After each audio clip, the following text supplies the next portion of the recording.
Imagine for a moment that you are walking up a steep mountain. The sun is beating down on your back, and your legs are screaming for you to stop. You look down and realize you are carrying a massive backpack filled with heavy, jagged rocks. You didn't choose to pack these rocks today. Some you've been carrying since you were a child. Some were handed to you by a boss who didn't appreciate you, or a partner who walked away.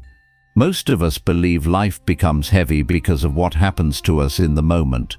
We blame the workload, the bills, or the noisy world around us. But if we are honest, the weight rarely comes from the event itself. It comes from rumination. This is the scientific term for the brain's habit of replaying a negative thought over and over, like a broken record that won't stop skipping. When you do this, something dangerous happens inside your body. Your brain cannot distinguish between a memory and a current threat. Every time you replay that argument from 3 years ago, or that mistake from last week, your body releases a flood of cortisol, the stress hormone. Your heart rate climbs, your breath becomes shallow, and your muscles tense up. Your body is preparing for a fight that ended a long time ago. In simple words, the event passed, but your biology is still trapped in the war zone. Today, I want to show you how to stop carrying the stones that are literally draining your life force. We are going to look at a bag of stones through the eyes of the Buddha and the lens of modern neuroscience.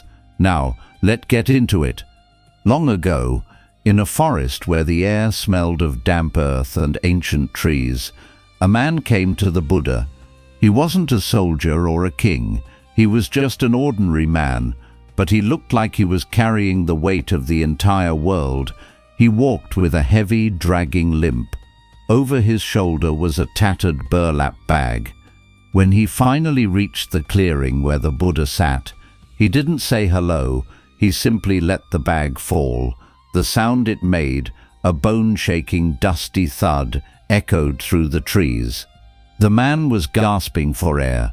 "Master," he said, "I have tried everything. I have traveled to every temple. I have prayed every prayer. Yet I feel like I am drowning on dry land. My mind never rests. Tell me how to find peace."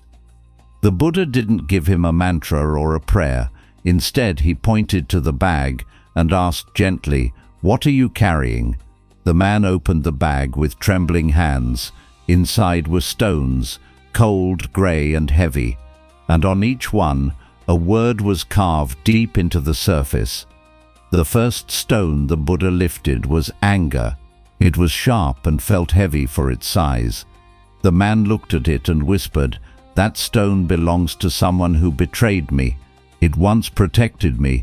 It gave me strength to survive. But now it only burns." Science tells us that chronic anger keeps your amygdala, the brain's emotional alarm system, on high alert. This constant fire alarm sends a signal to your heart to beat faster and your blood pressure to rise. Over time, this state of internal heat actually shrinks the parts of your brain responsible for memory and calm. When you hold on to anger, the other person has usually moved on. Perhaps they have even forgotten your name. But you are the one living in a state of constant internal inflammation. As the Buddha famously said, holding on to anger is like grasping a hot coal with the intent of throwing it at someone else. You are the one who gets burned. As the man watched, the Buddha reached back into the dusty burlap bag. He pulled out a jagged, sharp stone that looked like it was made of broken glass. It was labeled comparison. The man's eyes filled with tears the moment he saw it.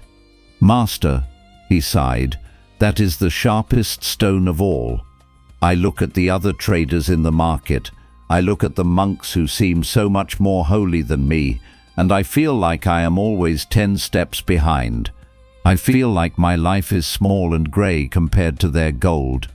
In our modern world, this is the heaviest stone we pick up every single day.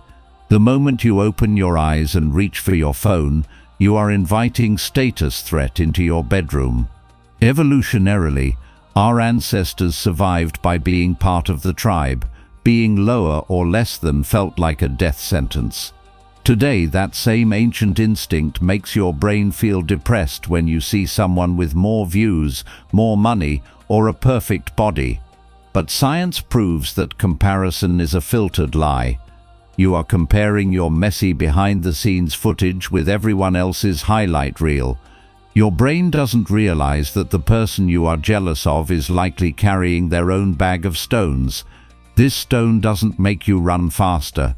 It only makes your legs feel like lead.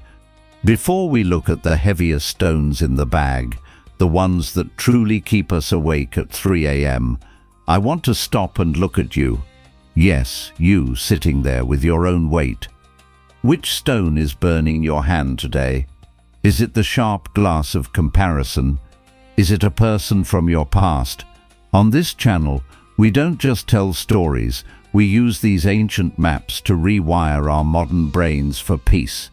If you are ready to stop being a mule for your own past and start walking lighter, hit that subscribe button.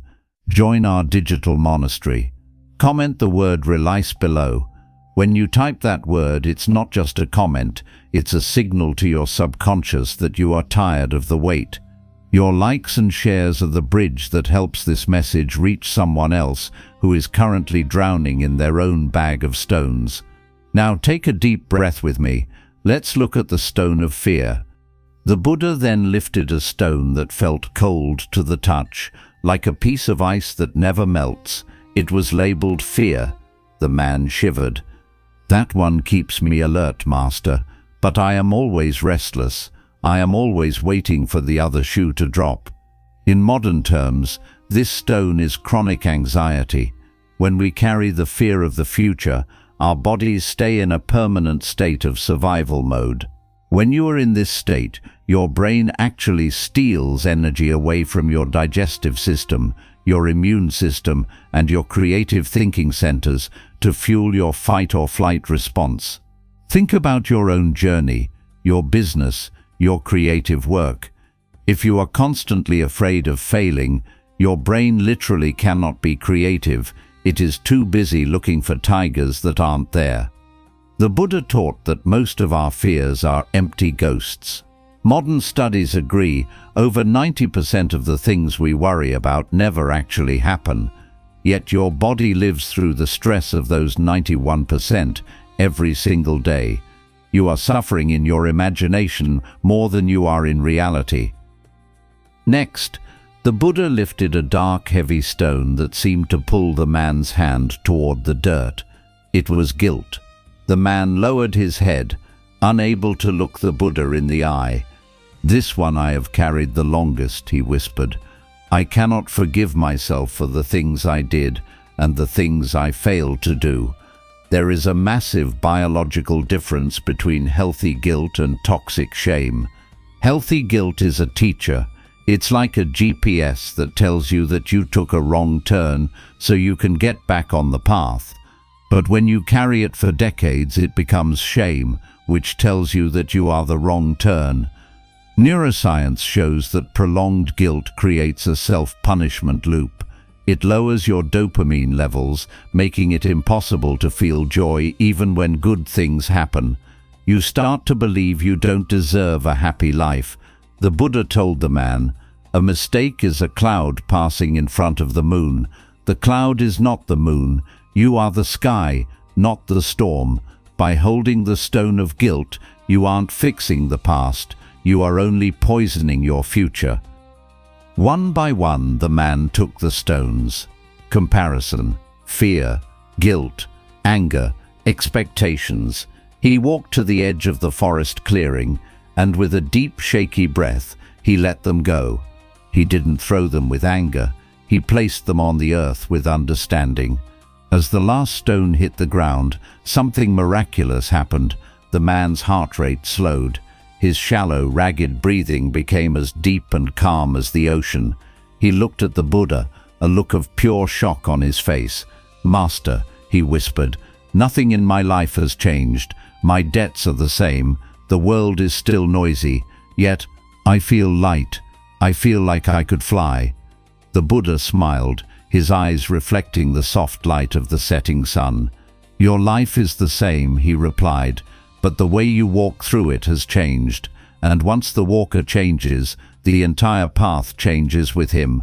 You will always find new stones on your path, but wisdom is the art of emptying the bag before the sun goes down."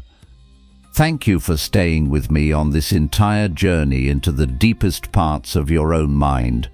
I hope these scientific facts and this ancient story act as a medicine for your soul today. If you felt even a small shift in your heart while listening, please subscribe and share this video with a friend who looks a bit tired today. Your support allows me to keep sharing these lessons of the middle way with the world. Remember, your story is still being written, and it is a much more beautiful story when your hands are free of the past. Put the bag down, breathe, and walk gently. I will see you in the next video.